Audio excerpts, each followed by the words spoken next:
Olá, o Agricultura BR de hoje traz informações importantes a respeito do andamento do mercado da soja e o preço pago nos portos brasileiros. Estado do Paraná dá início à colheita da safra 2018 de café. Rendimento por lá está bastante variado. Safra menor de açúcar da cana faz com que tenhamos um embarque menor de açúcar no mês de março. E o estado do Sergipe busca o zoneamento agrícola de risco climático para a cultura do cacau. Tem mercado físico, mercado futuro e previsão do tempo. Começa agora o Agricultura BR.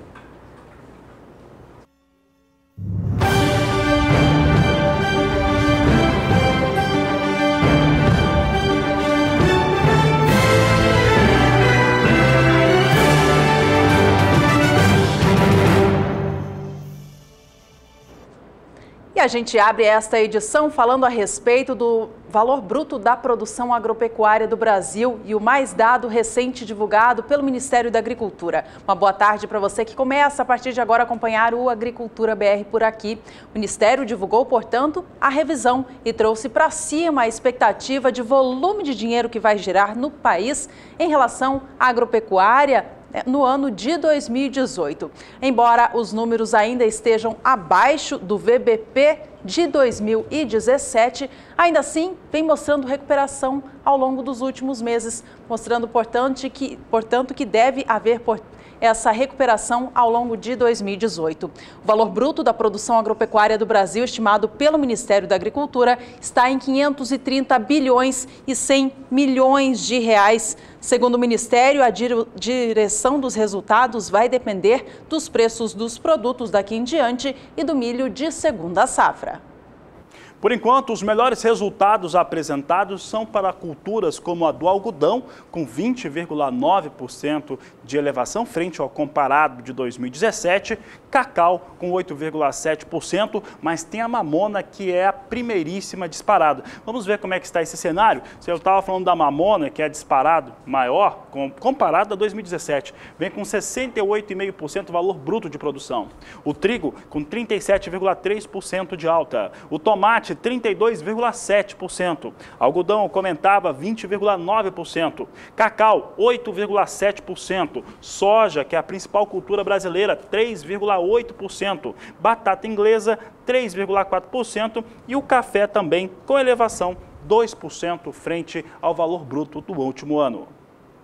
Já os produtos que se destacam com um VBP menor em 2018 na comparação com 2017 está o arroz, também o feijão e outras culturas agrícolas. Veja que o feijão tem expectativa de ser 27,7% menor no seu valor bruto de produção na comparação com o ano passado. O arroz traz a queda de 18,7%, a laranja de 17,4%. O VBP do milho está estimado em 10,5% abaixo, o da cana-de-açúcar em 8,8% e o da mandioca em 3%.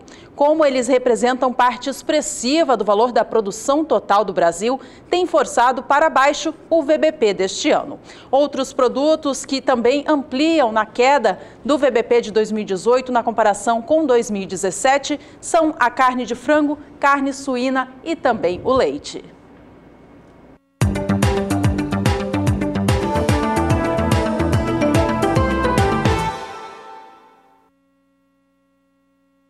Falamos agora de soja, porque nesta tarde de segunda-feira teremos a apresentação de dados importantes para os negócios lá nos Estados Unidos. Que números são esses? Primeiro, tradicional de segunda-feira, que são os embarques, os números para os produtos inspecionados para deixarem os Estados Unidos, como tradicionalmente ocorre. Só que hoje também tem o levantamento do NOPA. O NOPA é uma associação que representa os processadores, os esmagadores de soja nos Estados Unidos. Traz números importantes para o cenário norte-americano e, consequentemente, mundial. Então, vamos estar atentos aqui ao Agricultura BR, trazendo essas informações, assim como o jornalismo do Canal do Boi. E já que eu estou falando de Estados Unidos, a grande situação por lá é a espera, né, esse aguardo para o início do plantio da soja nos Estados Unidos. O milho já começou lentamente, mas por lá a grande expectativa é em relação à oleaginosa e vamos saber agora como é que fica a previsão do tempo com a Graziela Gonçalves. Olá, boa tarde a todos. A situação do início do plantio da soja nos Estados Unidos ainda segue um pouco mais complicada por conta das baixas temperaturas. Agora a gente vê aqui na imagem de satélite que até tem nuvens um pouco mais carregadas nas áreas produtoras de grãos e a expectativa é que ao longo desses próximos dias a chuva volte a diminuir e vamos ter tempo um pouco mais seco e ensolarado, mas infelizmente as temperaturas ainda seguem baixas neste período que vai até o dia 21 de abril. Teremos até temperaturas negativas atingindo as regiões produtoras. Ao longo do próximo período, que vai do dia 22 ao dia 26 de abril, a chuva até retorna um pouco mais, mas ainda de maneira muito mal distribuída e, infelizmente, as temperaturas ainda devem continuar baixas. Já não serão tão negativas, mas mesmo assim teremos mínimas em torno até dos 4 graus. É apenas ao longo do mês de maio que as temperaturas voltam a subir mais, melhorando as condições para o início do plantio. Daqui a pouco eu volto com mais previsão do tempo. A Graziela Gonçalves falando sobre essa situação de cultivo nos Estados Unidos. Estados Unidos tem tudo a ver com o que eu vou falar agora, porque tem aquela relação de conflito comercial com a China. Olha só, a China, depois das festas que tiveram lá tradicionais chinesas em relação à cultura local, a retomada de compra de soja foi mais baixa. É isso mesmo. Eles estavam com uma aceleração muito forte para a oleaginosa e tiveram um desempenho inferior em março se comparado a março do ano passado. Apesar de 2018 ter um março com vendas superiores a fevereiro.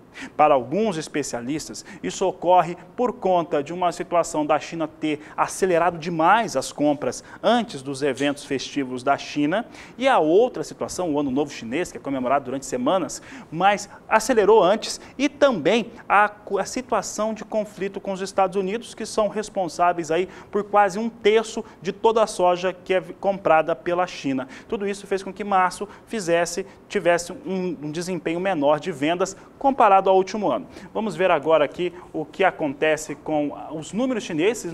São números oficiais do governo da China, a alfândega chinesa, trazendo a seguinte situação. Março de 2018, com 5.660.000 toneladas. Olha aqui como a diferença fica grande, né? A diferença aqui é considerável, né? Uma diferença de março de 2017, 6.330.000 toneladas. Tivemos aqui 700.000 toneladas, em cerca de 700.000 toneladas de queda para março de 2018, que mesmo assim ficou superior a fevereiro deste ano em relação às compras de março pela China. O primeiro trimestre, de maneira geral, ficou maior do que o primeiro trimestre de 2017. Importações chinesas, portanto, 10% inferiores aos resultados que foram obtidos no último ano e depois do Ano Novo Chinês. O último final de semana foi marcado por um ataque aéreo na Síria pelos Estados Unidos, França e Reino Unido em retaliação ao suposto uso de armas químicas pelo governo sírio. Atitude esta classificada como crime contra a humanidade. Segundo agências de notícias, as tensões geopolíticas causaram tensão no cenário internacional de mercado, já que abriram os negócios desta segunda-feira com oscilação negativa. O movimento também foi sentido no mercado de commodities agrícolas, como o da soja, na Bolsa de Chicago, por exemplo.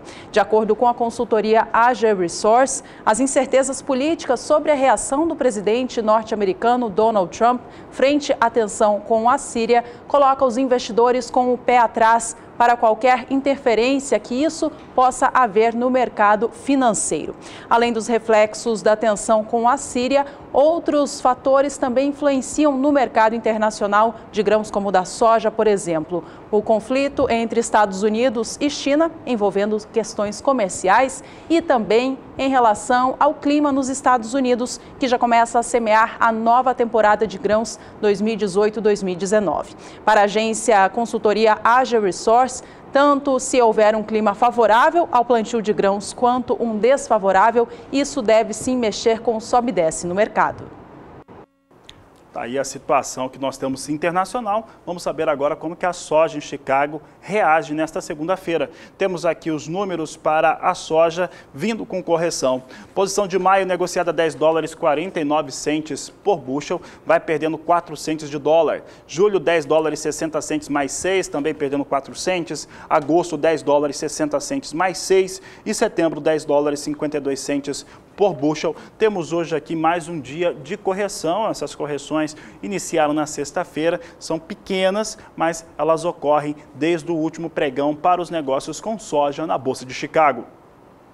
De olho agora no mercado de câmbio aqui no Brasil. Dólar comercial abriu esta semana em alta frente ao fechamento da última sexta, que foi acima de R$ 3,20 R$3,42. A gente vai conferir os negócios deste momento, então, para a moeda norte-americana, que segue em movimento de alta. Negócios ainda em R$ 3,42 mais 9, mas subindo em relação ao fechamento da última semana. Tensões internacionais e também envolvendo a expectativa frente à eleição presidencial em 2018 são os motivos que mexem principalmente com o mercado de câmbio no país.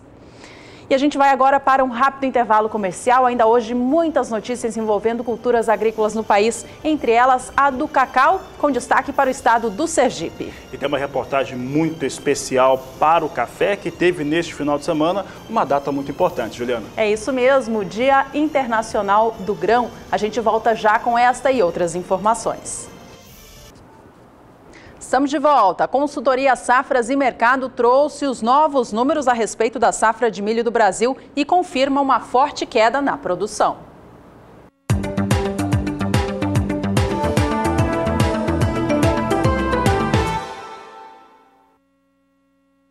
Juliana, Safras e Mercado traz uma estimativa muito mais baixa do que o resultado de campanha 2016-2017. A nova safra, como era esperado, tem uma redução firme em relação à área de cultivo para o milho e uma produtividade menor, tanto na média geral quanto também quando consideramos a produtividade na primeira e na segunda safra.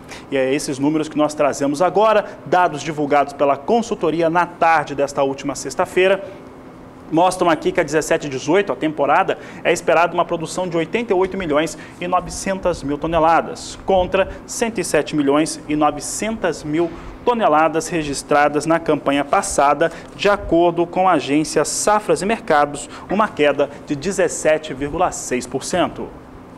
Essa queda forte é resultado de uma área plantada bem menor do que a do ciclo passado, mas também de um rendimento médio por hectare também inferior. De acordo com Safras e Mercado, a área destinada ao milho no Brasil no ciclo atual 17/18 cai para 16.140.000 hectares, um recuo de 12,5%. Já a produtividade média recua em 5,77%, estando bem abaixo dos 97,43 sacas conquistados na safra passada, estando estimados agora em 91,83 sacas. A primeira safra de milho no centro-sul do Brasil tem uma estimativa de produção de 24.100.000 toneladas, de acordo com Safras e Mercados. Mais do que isso, há também reduções em outras frentes. Por exemplo, nas áreas. A área ocupada em primeira safra ficou 1.200.000 hectares inferior à campanha passada, o que mostra esses resultados. Veja só, produção estimada em 24.100.000 toneladas para a primeira safra do centro-sul do país, queda de 27%. Já a área, em 4.080.000 hectares, recuo de 22,99%, pouco mais de 1 milhão de hectares a menos frente ao ano passado. Já em relação ao milho safrinha, ou segunda safra, a queda na expectativa de área plantada é de 7,5%. Também há uma projeção menor de rendimento por hectare. A produção é estimada por Safras e Mercado em 58.520.000 toneladas, uma retração superior a 13% na comparação com o ciclo passado. A área ficou projetada em 10.620.000 hectares e a produtividade média em 92,80 sacas por hectare. Ano passado, as condições climáticas foram mais favoráveis, permitindo o plantio dentro da janela ideal e, é claro, um melhor desempenho das lavouras no campo. Vamos saber agora se essas condições favoráveis seguem na campanha 17/18. A Graziela Gonçalves agora participa e fala como é que fica a previsão do tempo para as áreas de produção de milho no centro-sul do país. Principalmente sobre o centro-norte do país, a atuação da umidade da Amazônia combinada às altas temperaturas foi que manteve, então, as chuvas mais constantes. Agora temos os ventos em altitude trazendo um pouco mais da umidade da Amazônia em direção à região sudeste. A chuva também retornou e agora a expectativa nesses próximos dias é que grande parte das áreas produtoras de milho do centro-sul do país sigam com maiores aberturas de sol e pouca chuva, principalmente aqui no estado do Paraná e nas áreas da região sul. Agora temos então sobre o estado do Mato Grosso acumulados que ainda podem atingir os 30 milímetros, principalmente nas áreas centro e norte, e no sul do estado de Goiás acumulados que podem chegar até os 50. Em grande parte da região sudeste a chuva também diminui bastante e ao longo então do próximo período ainda vamos ter previsão de poucas chuvas sobre a maior parte do centro-sul. É apenas nas áreas lá por extremo norte que a chuva ainda segue de maneira um pouco mais volumosa. Mas agora, como estamos entrando num período mais próximo do que é esperado para o outono, é normal que a umidade da Amazônia já não migre tanto para as áreas centrais. Por isso que a gente vê aqui que o acumulado mal deve passar dos 5 até no máximo 15 milímetros no estado do Mato Grosso. Já o estado da Bahia, infelizmente, segue com tempo seco e também ensolarado. Daqui a pouco eu volto com mais previsão do tempo. É hora de falar de mercado por aqui. Na manhã desta segunda-feira, no programa Bom Dia Produtor, a consultora de mercado e pesquisadora da Unicamp, Mariane Crespolini, concedeu uma entrevista para falar sobre a atual situação de mercado de grãos aqui no Brasil. O Jorge Zaidan fez essa entrevista com a Mariane, que também contou com a participação de João Pedro Cuti Dias. Acompanhe agora um trecho dessa entrevista. Quando a gente fala em carnes, quando se fala em suíno e aves, o milho é quase 50% do custo.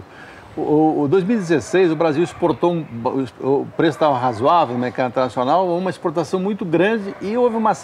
Não é que chegou a faltar, mas a oferta diminuiu muito em milho no mercado interno.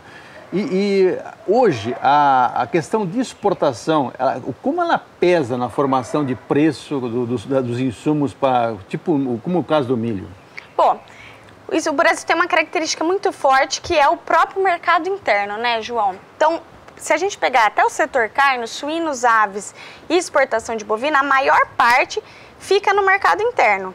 O milho é a mesma coisa, né? Quase 30%, às vezes um pouco mais, um pouco menos, fica aqui dentro. Desculpa, apenas 30% é exportado. Então, a maior parte fica aqui dentro. Eu falo assim, a exportação ela tem um impacto, mas quando a gente olha para esse mercado, é muito o mercado interno também que dita isso. Quando a gente olha para o milho, no caso de 2016, que a gente teve uma exportação muito alta, né, foi muito boas as exportações, mesmo assim, que safra hoje produz a maior parte do milho? A segunda safra. E aí, a maior parte da colheita da segunda safra, ela é concentrada em meados de maio e junho, que é justamente onde eu tenho o menor preço do milho. Isso responde à pergunta inicial que nós fizemos? A grande questão é o seguinte, hoje, quando você tem uma oferta grande de milho, como aconteceu ano passado, e como pode acontecer esse ano, e se a safra bater o número que está se falando, 62, 64 milhões de toneladas, o preço em porto passa a ser um referencial, ou seja, é o fundo do poço. Se eu não consigo vender, a exportação eu consigo fechar. Então, aqui no Mato Grosso Sul, por exemplo, hoje, as cooperativas do Paraná, do Santa Catarina, estão montando estrutura para fazer armazenagem de milho aqui. Eu acho que está acontecendo a mesma coisa no Mato Grosso, para fazer um estoque estratégico. E que se o mercado houver um fluxo muito grande de exportação, eles têm uma reserva estratégica. Então, hoje, essa questão de abastecimento está mudando um pouco, porque antes o produtor...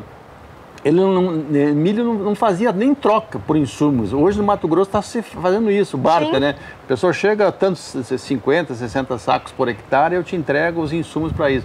Então o milho está mudando o perfil. Hoje o produtor está mais profissional no milho, apesar do risco de clima ser muito maior na segunda safra. Então o que nós sentimos hoje? Agora mesmo, o milho deu uma alta inesperada. Quem não estava protegido deve ter perdido dinheiro ou desestimulado, por exemplo, alguém que vai fazer confinamento ou semi-confinamento, porque ele subiu muito e sem haver uma razão lógica, porque a primeira safra foi o que era previsto, tem um estoque de passagem alto e tem uma segunda safra no campo que é maior, inclusive, em área plantada do que o ano passado. Então, João, o que acontece com o milho e com a soja é que ele é muito mais volátil, ele responde muito mais rápido, até inclusive a especulação do mercado financeiro do que o boi. Então, o que aconteceu no milho? Nós estamos num momento que o milho, a Argentina está com um problema de safra muito grande, né? A gente tem visto, a expectativa já tem algumas regiões da Argentina que registraram quebra de 50% da área de milho. A seca foi catastrófica. E mesmo em Mato Grosso, ainda que esse ano esteja indo bem, a questão do atraso da colheita da soja trouxe uma insegurança para o mercado do milho que justificou essa alta. Está aí a Mariane Crespolini comentando situações que envolvem o mercado da pecuária e também o mercado de grãos. O fato é que todos esses cenários, como você acompanha no Agricultura BR, têm fazido com que o milho tenha elevação de preços no Brasil. Essa era uma situação que era prevista aqui pelo programa lá no mês de dezembro e veio se confirmando mês a mês. Valores muito sólidos para o milho, mesmo neste momento no qual há uma estabilidade e até alguns estados até houve algum recuo, principalmente por conta do que se fala, né, as situações de rumores de mercado por conta da cadeia produtiva do frango. Mesmo assim, os valores seguem bastante elevados para o milho, sem muitas perspectivas de queda. Deve continuar, inclusive, mantendo esses valores. Vamos saber como é que vem o milho negociado em Chicago agora. Nós temos números importantes sendo apresentados no dia de hoje nos Estados Unidos. Você vê que maio e as posições de mais curto prazo vão perdendo cerca de 3 centes de dólar. A posição de maio é negociada a $3,83 o bushel. Julho, $3,91 mais 6 o bushel. Setembro, $3,99. Dezembro, $4,08 mais 2 por bushel. Negócios com milho na Bolsa de Chicago neste momento.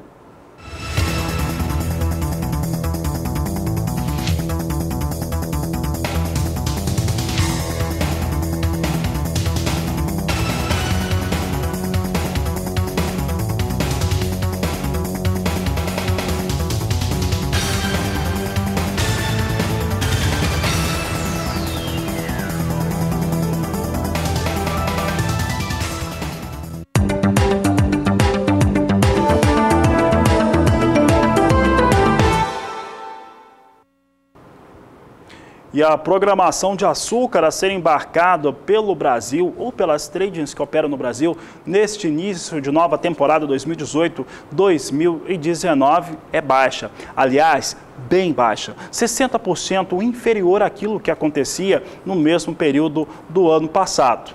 Para os analistas e principalmente para a agência Williams, isso acontece por conta de uma situação de produção menor na campanha e mais, deve perdurar durante toda a safra de açúcar no Brasil. Embarques menores. Nós vamos mostrar agora como é que está esse cenário chamado line-up dos portos, line-up para o embarque de açúcar. E aqui nós vamos ver aqui muito claramente, de acordo com a apuração da agência Williams, que realmente é bem mais baixo. Olha só, para o início da safra, campanha lá 1º de abril, havia, ano passado, na mesma época, a programação da chegada de 23 embarcações para carregar 950.400 toneladas de açúcar. Para a mesma data agora, na campanha nova, 1º de abril de 2018, campanha 18-19, 10 navios apenas, com a expectativa de embarques de 393.500 toneladas, de acordo com a agência Williams. Basicamente, de acordo com o que foi divulgado, o ponto principal por trás disso é a redução forte na produção de açúcar no país. O Brasil está produzindo menos açúcar e isso afeta diretamente a expectativa de embarques e a chegada de navios para o procedimento nos portos nacionais. Este é um fator que traz uma sustentação dos valores do açúcar no mercado físico nacional. Uma vez que o país produz menos do adoçante, aquele açúcar disponível para comercialização tem uma procura mais disputada e com isso os preços sobem. É isso que a gente tem visto neste mês de abril aqui no país. O CPEA apura os valores no estado de São Paulo e também no Porto de Santos, tem verificado esse ganho no acumulado do mês. Na última semana, no entanto, a gente viu os preços começarem voltarem a recuar um pouquinho, mas o acumulado do mês ainda é positivo. A última sexta, dia 13 de abril, fechou com valor a R$ 55,04 pela saca de 50 quilos do açúcar cristal. A apuração é esta feita no Porto de Santos. Ainda assim, mês de abril tem alta de 1,16% na comparação com o fechamento do mês anterior.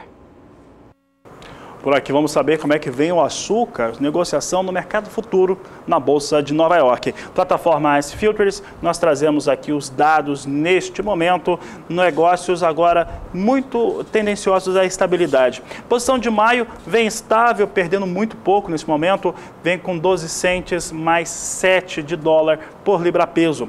Posição de julho também estável, 12 centes mais 22 por libra-peso.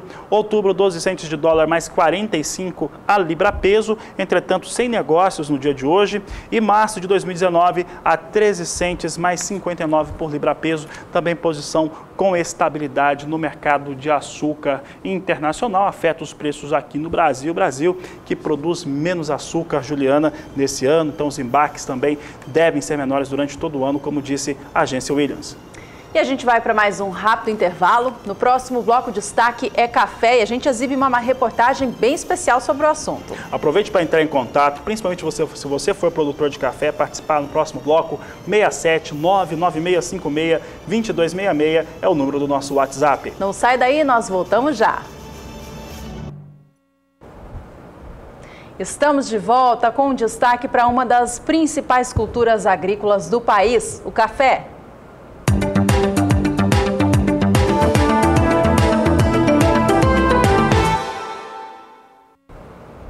E no último sábado foi comemorado o Dia Mundial do Café.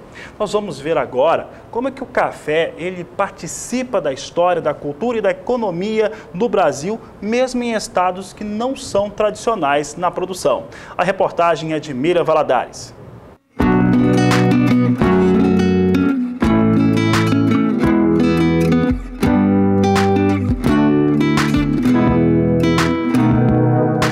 A história do café no Brasil começou em 1727, com o plantio das primeiras mudas no estado do Pará. Atualmente, o país é o maior produtor e exportador do grão de variedade arábica e o segundo maior da variedade robusta, perdendo apenas para o Vietnã. A produção se concentra principalmente em Minas Gerais, Espírito Santo e São Paulo. Em Mato Grosso do Sul, o cultivo do café se dá no município de Ivinhema.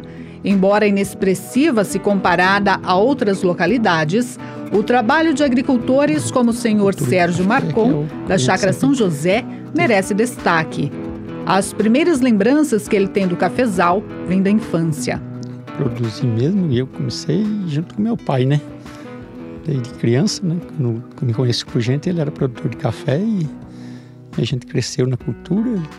No meio termo, nós, por ser consequências de não ser proprietário, dono das terras, ele teve que partir para outra cultura, né? Aí foi ao longo de 6, 7 anos, na minha infância ainda, né? E depois, quando mudei para Ivinhema, né, em 1969, aí começamos com a cultura do café de novo, né? Foi já plantando café, né? Derrubando mato, plantando café.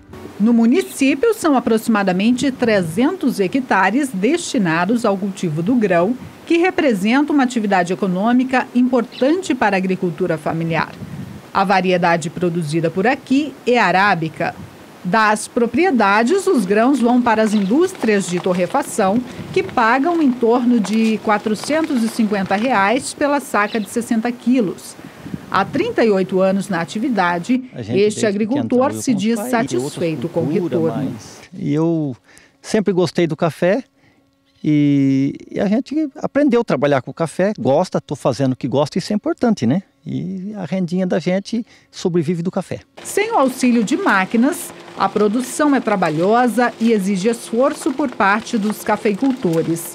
Na época da colheita, toda a família se junta no cafezal. Serviço de família, todos ajudam, né?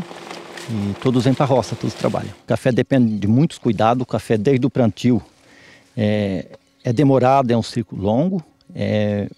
A produção, ele produz um ano sim, O ano seguinte é bem pouca produção, então ele praticamente é 2 anos para ter a colheita, né? É bem longo. E então, quer dizer, por isso a gente fala que é trabalhoso. Fora das colheitas tem desbrote, tem ruação, tem que estar passando adubo, calcário, veneno, tudo isso, né? Então é trabalhoso, tem despesa, é mais ou menos por aí. Na propriedade do senhor Orides, o monocultivo predomina. São 15 hectares destinados ao plantio do café. Entre os projetos futuros, investimentos em tecnologia, como a construção de um secador e a aquisição de máquinas para dar agilidade às tarefas e deixar o trabalho menos cansativo. O cafeicultor é um dos poucos da região que adota a colheita no pano. Fala-se do pano porque ele não cai diretamente no chão, é isso? Não tem contato com o solo, né? Então ele não vai ter o gosto da terra, ele vai ser o café puro, né? Então a bebida dele dá uma bebida especial, né? Se a gente conseguir um café que esse aqui, se fazer ele certinho, consegue uma exportação, consegue um preço melhor. E qual que é o diferencial? Por que não utilizar somente o pano? O senhor é um dos poucos que utiliza ainda, adota essa técnica do pano. Por que os produtores não adotam essa técnica se ela é mais rentável? Então, a dificuldade do pano, como nós aqui somos tudo, digamos, serviço braçal, manual, ou seja, no máximo uma maquininha manual que ajuda a gente um pouco. Então a gente tem dificuldade para fazer toda a colheita no pano, porque o café que a gente começa a colher agora no mês de abril, abril e maio, aí a partir de junho em diante já começa ele perder qualidade, porque ele fica seco, vai caindo no chão, aí ele tem contato com o solo, né? E a bebida já não é mais a mesma. E pelo fato da colheita da gente ser demorada, a gente não consegue 100% no pano. Na década de 70, aqui em Viema, só se viam lavouras de café. Com o tempo, a produção do grão foi perdendo espaço para outras culturas. O que aconteceu com o café? Na verdade, o café aconteceu que cada mão de obra, o pessoal foi desanimando, porque é tudo manual, e foi partindo para outra agricultura, tipo mandioca, a mandioca já vem de muitos anos, e ultimamente o urucum, né? Então, caso disso, foi terminando o café, caso disso. E o que seria um incentivo para o produtor continuar na lavoura de café? A mecanização, né? Se a gente conseguisse mecanizar, como é um meio muito alto e somos só produtores familiares, o custo, o dinheiro da gente é pouco, então o problema é esse, o maquinário é muito caro.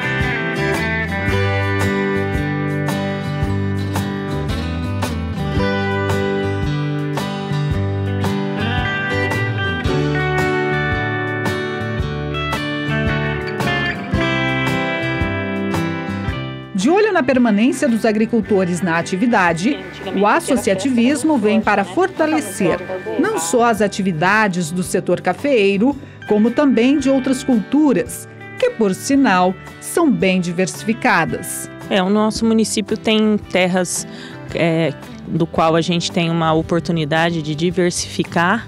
Então o café já foi muito forte, hoje ele vem também, né, se mantendo, mas diminuindo um pouco da área ou até mesmo se tecnificando. Além disso, nós também temos mandioca, cana, o leite, a carne, né, do gado de corte. Temos também a fruticultura que vem forte, o urucum e hoje a soja e o milho. Também somos produtores de leitão, somos o maior produtor de leitão do Mato Grosso do Sul e também agora frango vem entrando no nosso município. O senhor Sérgio, agricultor que mostramos no início da reportagem, reduziu a área de café para investir no plantio da mandioca e do urucum. Será que com o passar do tempo ele vai deixar de lado o cultivo do café? Por enquanto não, né? A gente inclusive tem um talhão de café novo, né? Na primeira colheita a gente vai começando esse ano, né?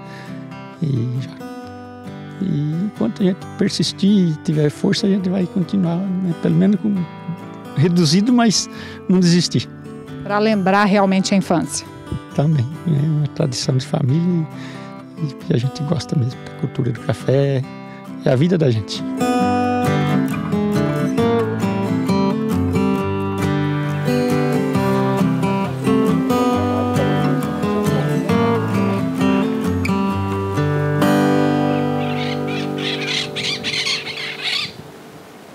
Bonita a reportagem, né? E a gente segue por aqui falando de café, agora com destaque para o estado do Paraná, que tem a sua produção também voltada à variedade arábica. As primeiras áreas de café plantado por lá em produção começam a ser colhidas. De acordo com o Departamento de Economia Rural do estado, alguns poucos agricultores dão início às atividades, sendo que a maioria apenas começa a intensificar os trabalhos no fim deste mês de abril.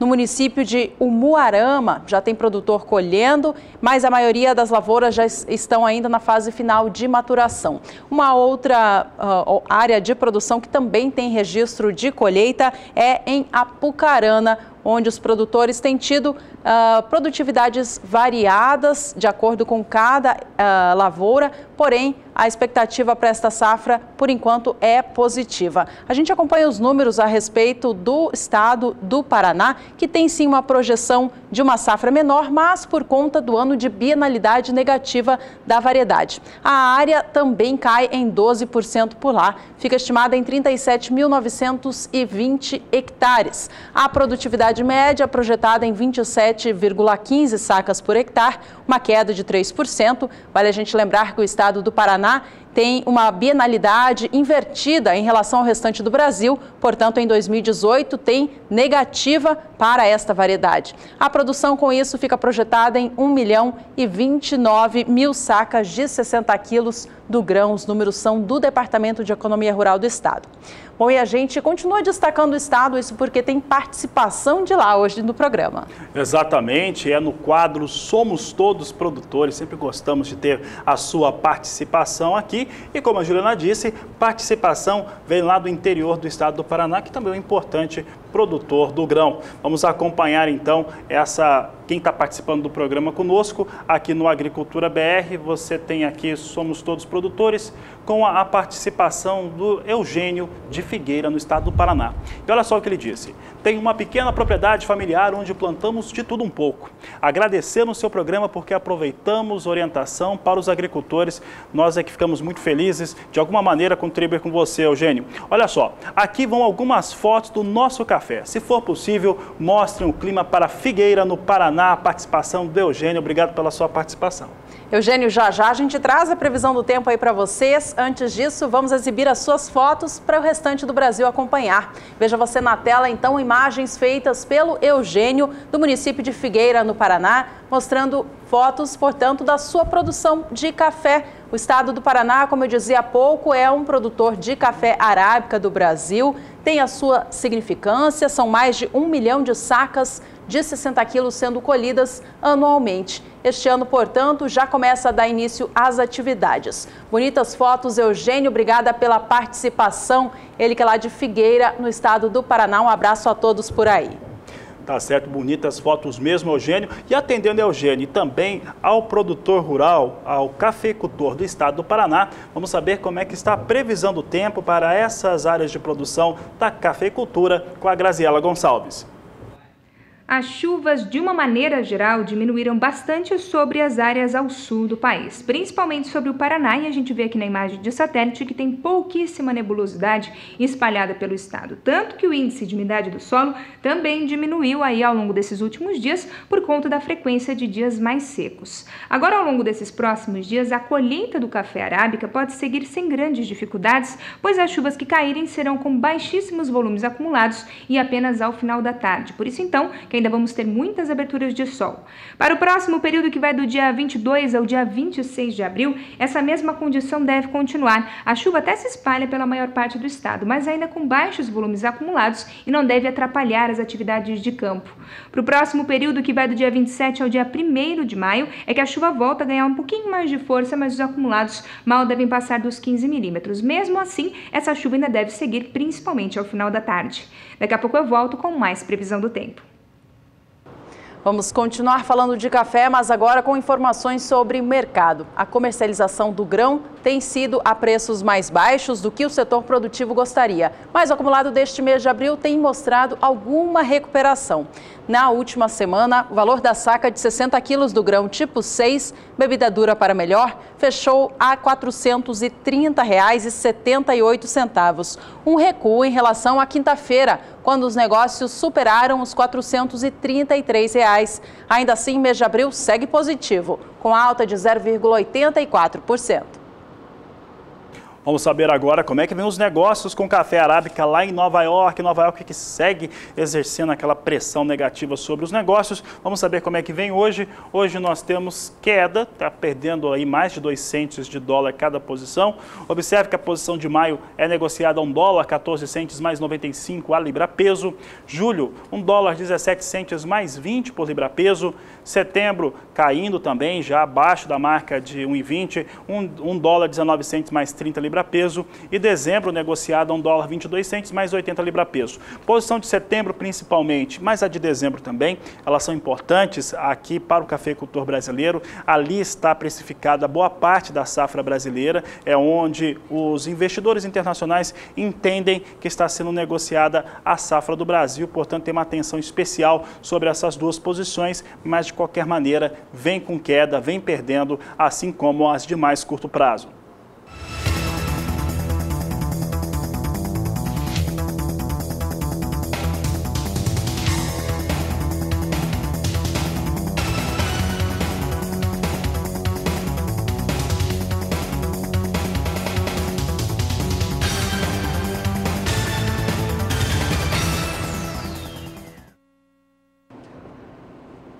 As cotações do café Conilon também têm registrado ganhos no acumulado deste mês de abril. O CPEA apurou os valores no estado do Espírito Santo de maior produção nacional e mostra uma alta superior a 3% já desde o início do mês. A gente acompanha na tela agora como foi a comercialização na última semana. O valor da saca fechou a R$ 319,32. Vale a gente citar que a cotação é para o café Conilon tipo 6, peneira 13 ou acima. O acumulado do mês tem alta de 3,5%. A colheita do café Conilon já começou nos estados produtores do país. E apesar da possível pressão que esse movimento no setor causa, os valores ainda assim vêm registrado recuperação. Tá certo, Juliana. No cenário internacional há outros elementos, como a Ásia, principalmente, sobre os negócios influenciados, né, sobre o café em Londres, café robusta. Vamos saber como é que eles vêm hoje. Nós temos hoje registro de queda. As posições vão perdendo. Posição de maio negociada a $1.702 a tonelada, queda de 0,41%. Julho, $1.734 a tonelada do café robusta, ele vem sendo negociado com queda de 0,12%. Posição de setembro, $1.726 a tonelada, com queda de 0,17%. E novembro, $1.728 a tonelada, com recuo de 0,40%. Aqui são os negócios com café robusta, importante referência para o Conilon no Brasil.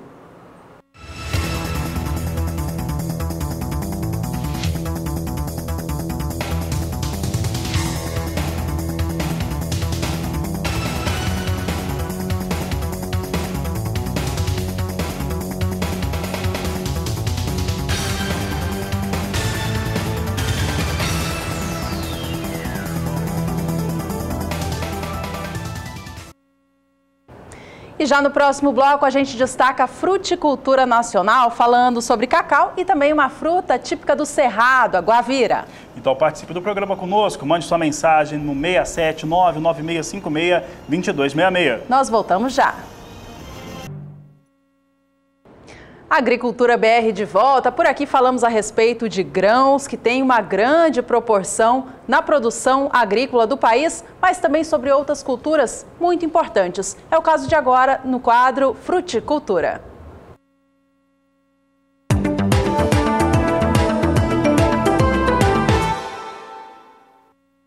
E você que está em todo o Brasil, você conhece uma fruta chamada guavira, muito tradicional no centro-oeste do Brasil? Pois é, ela é muito conhecida, é nativa e muito popular. E um estudo que está sendo feito e divulgado, bastante trabalhado, tem mostrado como que essa fruta ela pode ser um dos grandes expoentes, principalmente do centro-oeste brasileiro. Você vai saber um pouco mais a respeito dela e o que se pretende dela para ter mais rentabilidade na reportagem de Kleber Rabelo. Guabiroba, guariba, gabiroba ou guavira A fruta, conhecida por esses nomes em diferentes regiões do Brasil, foi tema de um seminário que abordou questões relacionadas à conservação e potencialidades dessa planta nativa do estado de Mato Grosso do Sul. Há 10 anos, a Agência de Desenvolvimento Agrário e Extensão Rural realiza pesquisa sobre o fruto. O objetivo principal, de acordo com uma das pesquisadoras, é a preservação das espécies. Eu acho que isso é muito importante. O cerrado é muito rico. Então, várias espécies no cerrado e pouco conhecidas. A guavira é uma delas, né? Existem outras. A guavira, por sua importância histórica, cultural, nos levou realmente a cultivá-la. E se a gente não aprender, conhecer, cultivar, nós não vamos preservar. Porque se eu derrubo, como que eu vou replantar? Eu preciso saber. Então a pesquisa começou daí. Como é que eu faço uma muda de guavira? Quanto tempo eu levo para fazer essa muda? Na hora que ela for para o campo, quanto tempo ela fica no campo? Qual o espaçamento que eu uso? Quanto tempo ela leva para dar fruto? Vale a pena para o produtor plantar guavira? Vale a pena para o produtor comercializar? E aí vão vindo todas as perguntas. E onde que eu comercializo? E como que eu comercializo? Então são perguntas que a pesquisa tem que responder em conjunto com outras instituições. Vendo essas belas imagens da guavira, muita gente desconhece as propriedades dessa fruta. Ela tem 20 vezes mais vitamina C que a laranja, por exemplo. Mesmo sendo uma fruta com alto teor nutritivo, algumas espécies estão ameaçadas de extinção. Por isso, uma lei que torna a guavira o fruto símbolo do Mato Grosso do Sul foi criada. O objetivo é não deixar que a fruta caia no esquecimento e possa se tornar também uma fonte de renda. A dona Hélida já comercializa produtos derivados da guavira há alguns anos. Ela mora em Bonito, no interior do Mato Grosso do Sul, e ela conta que essa fruta já levou ela para outros países. Vieram os italianos, secretário de Agricultura, para Bonito, com a região de turismo, aí eles comeram a rapadura de guavira e aí eles gostaram muito. Eles perguntaram para mim se eu não poderia levar para eles lá na Itália, né? Eu falei que eu poderia, né? Aí eles falaram que eu poderia e eles pagavam tudo para mim lá na Itália, hospedagem, eles pagavam a ida, a volta, né? De um projeto chamado Slow Food, né? Junto com esse projeto eu fui até na Itália. Chegando lá, levei a rapadura para degustar, levei a rapadura também para vender. Aí eles fizeram o teste, foi a melhor rapadura que eles já tinham comido. O autor da lei que tornou a guavira o fruto símbolo do Mato Grosso do Sul fala sobre a possibilidade da produção em uma escala maior, como nova alternativa de renda. É um fruto apreciado pela nossa população e pode ser, e esse é o nosso objetivo, ser uma nova alternativa de renda, tanto para o pequeno produtor, quanto também em consórcio com pastagens para o produtor de gado. Então, a guavira agora, nesse patamar de fruto símbolo, abre toda uma nova perspectiva para que ela possa ser ainda mais estudada, ainda mais estruturar sua cadeia produtiva para que ela possa gerar renda e emprego no campo. Kleber Rabelo para o SBA. O cultivo do cacau tem surgido como um plantio viável no processo de diversificação da fruticultura na região sul do estado do Sergipe. Essa constatação feita, que ainda assim é preliminar, foi realizada na última quinta-feira, na sede da Secretaria de Estado da Agricultura do Estado sergipano. Um encontro da comissão procura formalizar o processo de zoneamento da cultura cacaueira no estado do Sergipe. Nesta reunião, a Embrapa destacou que o principal objetivo do zoneamento é delimitar as regiões que são aptas ao cultivo com baixo risco de perda. Este estudo é de extrema importância, já que os bancos oficiais exigem esse instrumento técnico como critério para a garantia do crédito agrícola aos produtores. O próximo passo da comissão é fazer um levantamento do que já existe em termos de produção em cada município, como variedade cultivada, sistema de plantio e comercialização. Em seguida, solicitar ao Ministério da Agricultura para que técnicos da Comissão Executiva do Plano da Lavoura Cacaueira, a chamada CEPLAC, realizem uma capacitação para produtores e técnicos no estado. E, por fim, definir estratégias futuras para o zoneamento do cacau. Atualmente, 6 estados brasileiros contam com zoneamento agrícola para a cultura do cacau. São eles a Bahia, o Espírito Santo, Santo, Minas Gerais, Mato Grosso, Rondônia e Pará. Vamos saber agora com a Graziela Gonçalves, da Somar Meteorologia, como que fica o clima para as regiões produtoras de cacau do país, em especial do Norte e Nordeste. Por enquanto, grande parte das áreas no centro-norte do país, produtoras de cacau, receberam bons volumes de chuva, especialmente as localizadas na região norte do país, por conta do calor combinado à umidade. Tanto que a gente vê aqui que a umidade do solo está bem elevada em grande parte do estado do Pará, Rondônia, também em grande parte aí da região. É só mesmo o estado da Bahia, principalmente nas áreas mais ao leste e sul, que tiveram chuvas mais mal distribuídas e a umidade do solo está mais baixa por lá.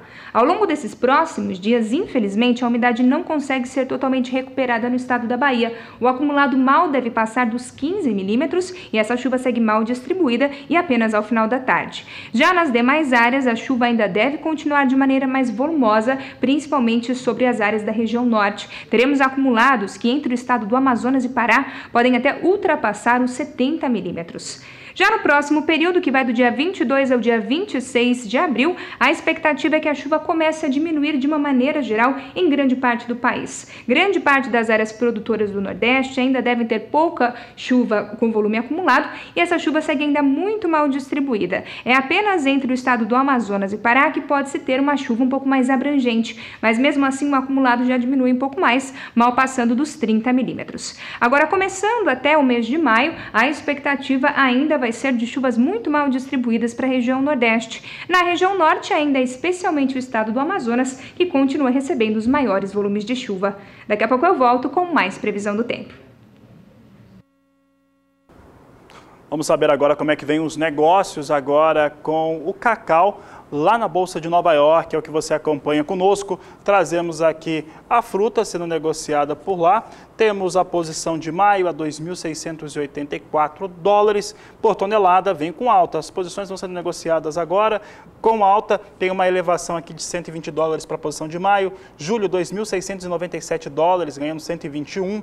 Setembro, 2.722 dólares por tonelada, também com ganho forte, 118 dólares. E a posição de dezembro, negociada a 2.724 dólares, alta de 109 dólares. Neste momento, cacau em alta na Bolsa norte-americana.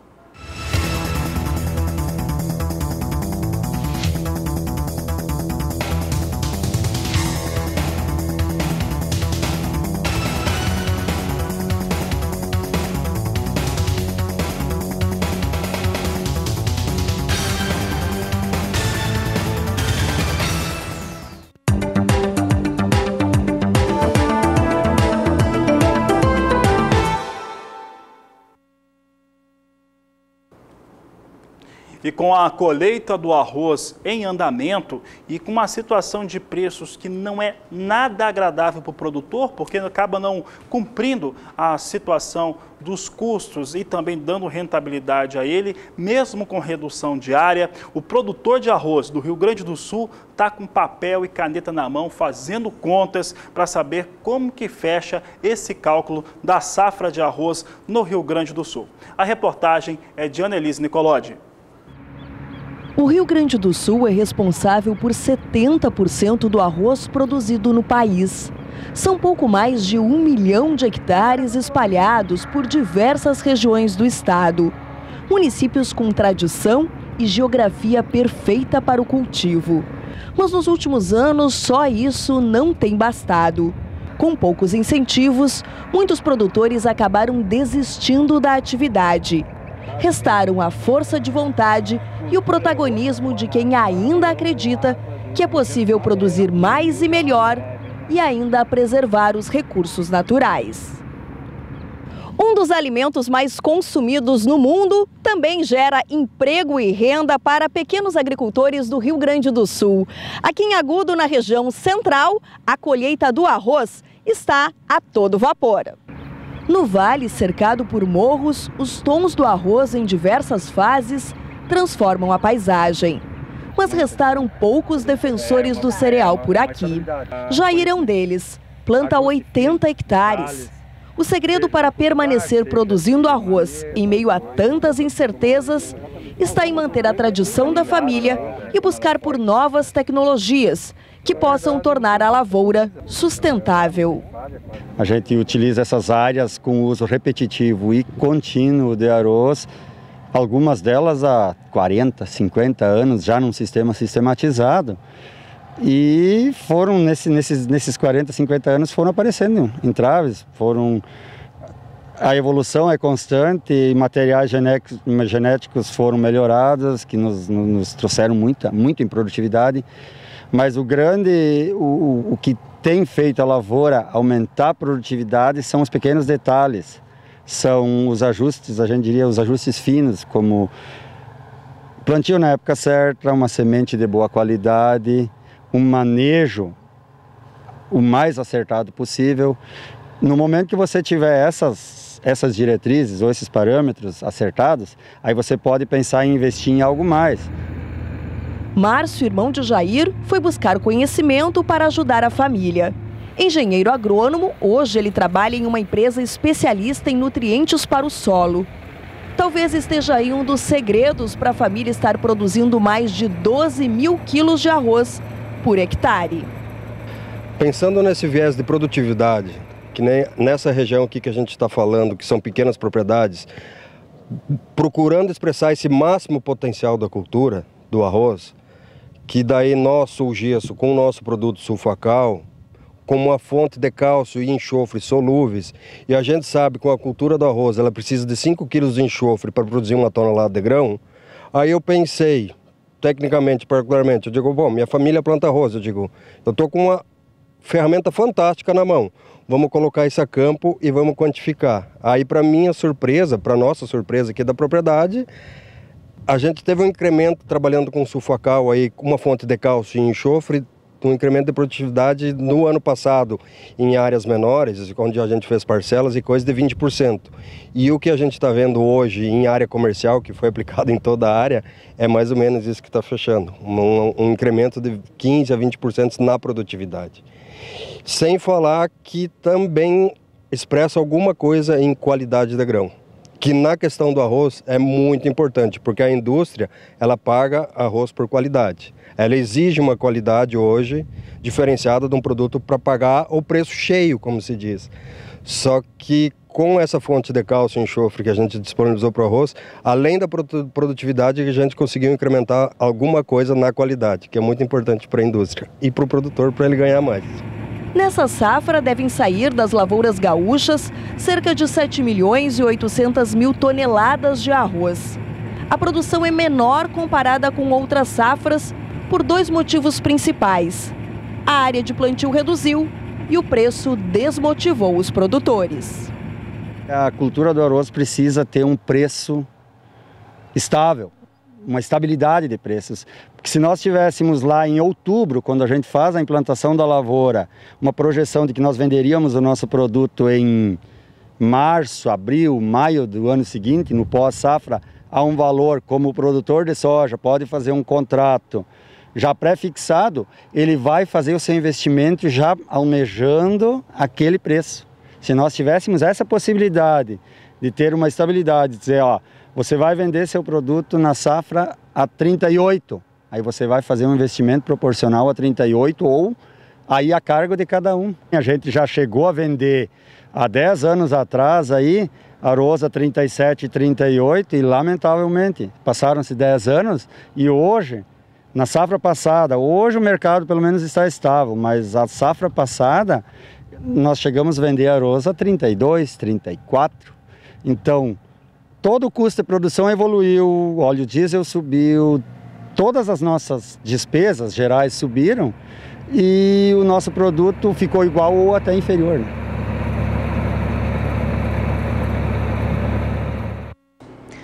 O preço pago pela saca de arroz segue sim bem baixo, abaixo inclusive do custo de produção estipulado, o preço mínimo estipulado pelo governo federal, para que o produtor receba em troca pela sua produção. Os valores seguem na casa dos R$ 35 a saca. Apesar da recuperação que a gente tem visto acontecer nos últimos dias, segue aquém daquilo que o produtor deveria receber para cobrir o seu custo de produzir. Na última sexta-feira, 13 de abril, a cotação chegou aos R$ 35,77 no estado do Rio Grande do Sul. Ainda assim abaixo, mas registrando recuperação de 1,88% no acumulado do mês.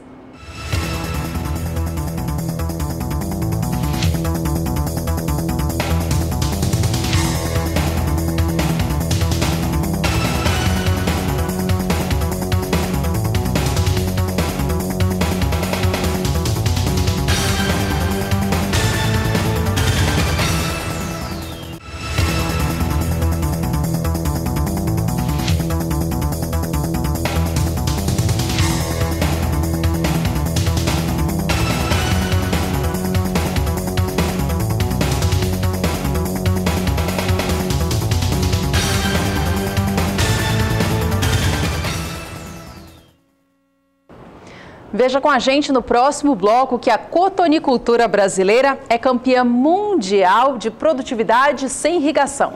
E ainda hoje, as últimas informações do mercado da soja na Agricultura BR. Não saia daí, voltamos em instantes. Estamos de volta e chegou aquela hora de fazer um convite para você que acompanha diariamente a programação do Canal do Boi. Você sabe que no fim da tarde tem o programa Pecuária BR com os principais destaques da pecuária nacional e internacional. Quem está comigo aqui no programa é a Carla. Tudo bem, Carla? Boa tarde para você. Para contar para a gente quais são as atrações de hoje. Boa tarde, Ju. Boa tarde a todos. Hoje no Pecuária BR nós vamos ver uma matéria do Kleber Rabelo sobre os campeões da raça Girolando, que a raça Girolando teve o seu destaque na Expo Grande que se encerrou ontem aqui em Campo Grande. E também a gente vai ver como fica o mercado de reposição com as informações da Scott Consultoria. Só que hoje, Ju, o nosso programa, o Pecuária BR, ele se encerra mais cedo. Ele está começando 10 minutos mais cedo, 17h50, só que se encerra mais cedo porque hoje tem o leilão especial gado de corte da Yandeara Leilões, Ju. Tá certo, Carla. Obrigada então pelas informações. Obrigada. Pessoal de casa, então, atento ao novo horário do programa, não vai perder, hein? Obrigada, Carla. Obrigada, boa tarde. Boa tarde. E a gente segue por aqui, trazendo agora a cotação do milho. Acompanhe.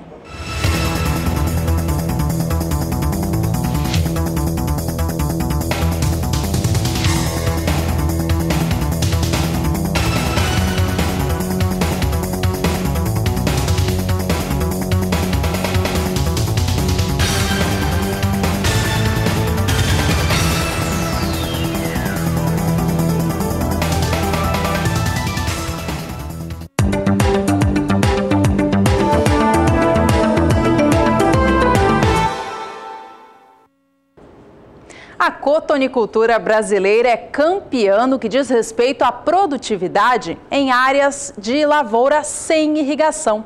Esse é um dado da Abrapa, Associação Brasileira dos Produtores de Algodão, que comprova nos seus relatórios que neste último ciclo 2016-2017, o Brasil manteve, portanto, em primeiro lugar no que diz respeito ao rendimento em lavouras de sequeiro.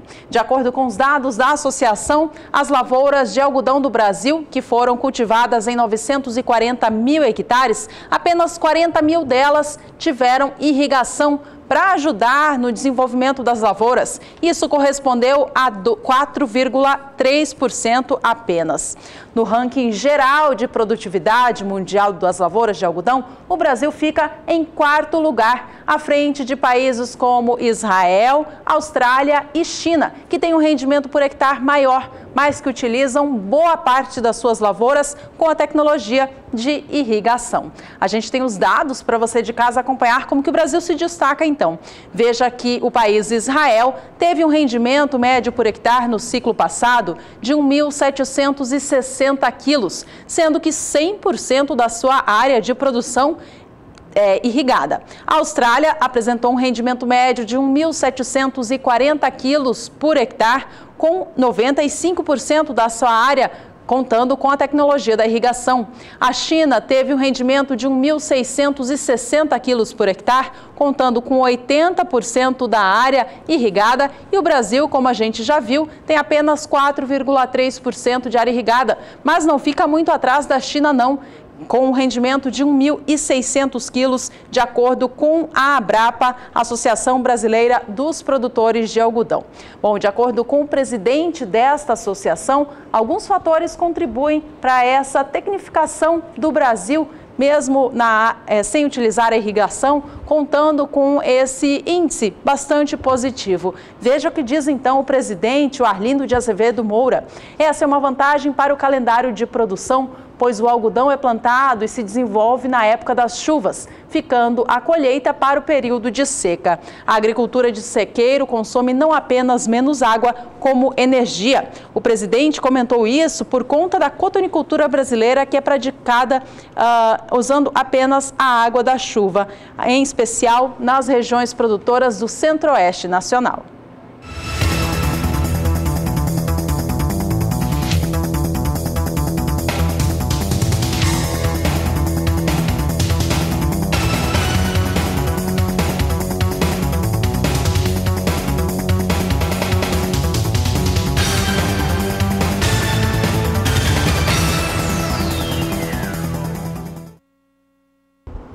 E o preço pago pelo algodão aqui no Brasil vive um momento bastante positivo. É que as exportações estão bastante aquecidas e, com isso, o valor pago pela pluma está mais alto. De acordo com a apuração feita pelo CPEA, a última semana encerrou com o valor da libra-peso em São Paulo a R$ 3,17 mais 79, ajudando a somar a alta acumulada no mês de abril, que agora chega a 4,87%. Vamos agora ao cenário internacional para saber como que os preços do algodão estão praticados no mercado lá fora. É a Bolsa de Nova York a referência para a gente agora. Negócios vêm mistos, ou seja, algumas posições sobem, outras vêm com recuo. O mercado opera com a posição de maio a 83 centes de dólar mais 42 por libra-peso, leve oscilação para cima. As demais têm recuo. A de julho opera a 83 centes de dólar mais 51 por libra-peso, enquanto o mercado futuro do algodão para dezembro vem a 78 centes de dólar mais 50 por libra-peso.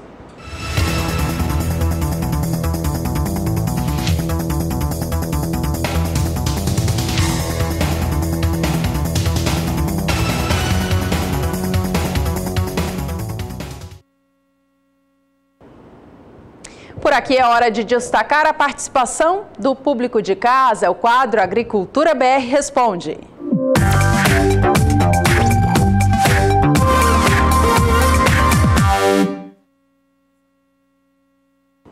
Vamos ver então quem participa do quadro com a gente. Eu sei que vem lá do estado do Rio Grande do Sul. Atenção, você que participou, mandou mensagem para o Agricultura BR. Vamos ver se é a sua pergunta na tela, então. De olho é o Edmar Cartelli, do município de Erval Grande. Ele nos diz o seguinte: gostaria de saber a previsão do tempo para os próximos 3 meses para a região norte do Rio Grande do Sul. Tem produtor rural já querendo se programar com as atividades no campo? Vamos saber, então, os destaques com a Graziela Gonçalves. E agora vamos à pergunta do nosso telespectador, o Edmar, que fica lá no norte do estado do Rio Grande do Sul, na cidade de Erval Grande. Ele quer saber como é que fica a chuva ao longo desses próximos meses. Olha, por enquanto, na imagem de satélite quase não tem nuvens carregadas. O tempo ainda segue mais seco e ensolarado na maior parte do estado gaúcho. Já ao longo desses próximos dias, no norte gaúcho, a expectativa é que a chuva mal passe dos 5 milímetros e o predomínio ainda será de tempo mais seco ao longo do dia.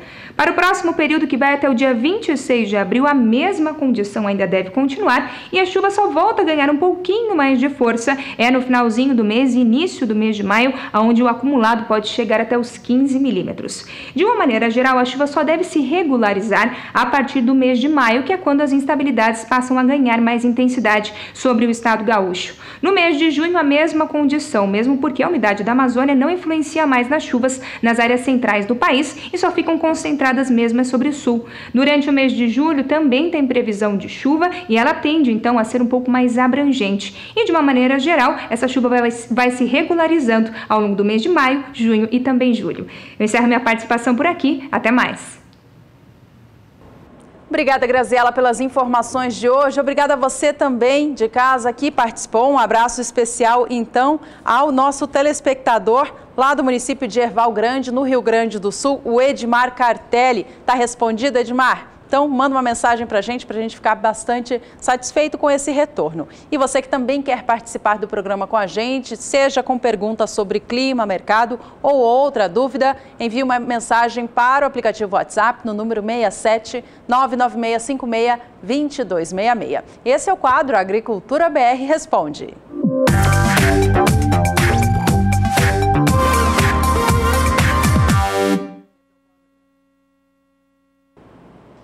É hora de falar de soja de novo por aqui. A gente acompanha agora como que estão os preços praticados para a saca de 60 quilos do grão nos portos brasileiros. E o Agricultura BR hoje traz uma relação do valor praticado hoje com a segunda-feira da semana passada, para saber como que o mercado se comportou nestes últimos dias. A apuração é da Grãos Corretora. No Porto de Santos, o valor da saca de 60 quilos do grão, negociado na última segunda-feira. Vamos saber se a gente já tem na tela para lançar. A gente viu ali o dólar rapidinho, mas antes vamos aos preços da soja então. No Porto de Santos, na última segunda, dia 9 de abril, o valor da saca estava em R$ 88,50. Nesta segunda, dia 16 do mês, cai para R$ 87,00. Na última semana, os valores oscilaram bastante. A gente deu aqui quase que diariamente a cotação nos portos.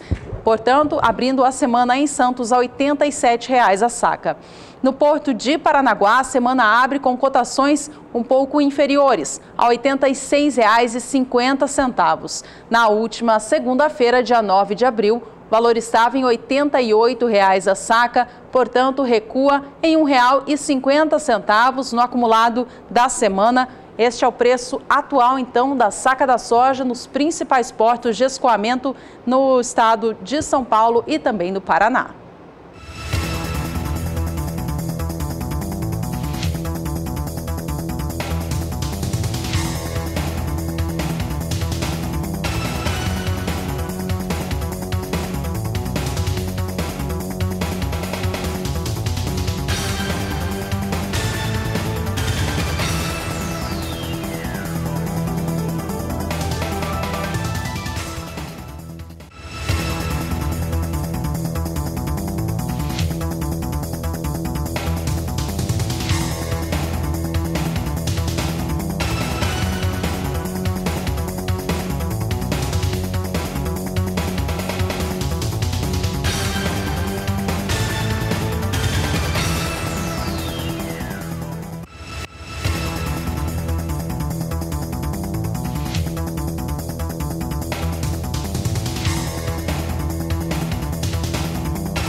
O Ministério da Agricultura divulgou recentemente o cálculo revisado em relação ao VBP, Valor Bruto da Produção Agropecuária do Brasil, no ano de 2018. Os dados novos mostram um VBP maior do que estava sendo estimado no mês passado. Embora os valores ainda estejam inferiores ao valor bruto da produção agropecuária do país em 2017, a recuperação nos últimos meses mostra, portanto, uma tendência de um valor mais elevado. O número atual, então, do VBP da produção agropecuária do Brasil em 2018 é estimado pelo Ministério da Agricultura em 530 bilhões e 100 milhões de reais. Segundo o Ministério, a direção dos resultados daqui em diante vai depender do valor pago aos produtos do país e também em relação a como que a safra de milho de segunda safra se desenvolve. sobre os produtos que registram as maiores elevações em relação ao VBP de 2017, se destacam estes aqui, veja só. A mamona, com valor bruto de produção 68,5% acima do índice de 2017. O trigo também aparece nesta lista com 37,3%. O tomate com 32,7% de elevação. O valor bruto da produção do algodão do Brasil também tem um incremento forte de um ano para outro, estando estimado pelo Ministério da Agricultura em 20,9%. O cacau também está por aqui com 8,7% de elevação, a soja com 3,8%, a batata inglesa com 3,4% de alta e o café com 2% de elevação. Já entre os produtos que têm um recuo esperado no valor bruto da produção esse ano estão feijão e arroz, entre outras culturas. A do feijão tem um recuo estimado em 27,7%, do arroz em 18,7%. VBP da laranja deve ter um recuo de 17,4%, o do milho em 10,5%, cana-de-açúcar 8,8% e o da mandioca em 3%. Esses produtos, como ajudam bastante na produção agrícola do país, em questão de volume, ajudam a trazer o recuo, portanto, no valor bruto da produção agropecuária de 2018. Por aqui a gente continua com a reta final do programa de hoje, trazendo por fim os destaques para a soja negociada no cenário internacional e também o câmbio no Brasil, os dois fatores que compõem o preço da soja no cenário físico do país. Em primeiro lugar, negócios para a soja lá em Chicago, que abriram esta segunda-feira em queda, em virtude da queda vista no mercado internacional após o movimento geopolítico de tensão gerado neste último fim de semana com o ataque à Síria pelos Estados Unidos, França e Reino Unido, em retaliação ao uso de armas químicas pelo governo do país. Bom, o mercado da soja ele veio em queda também, assim como outras bolsas internacionais.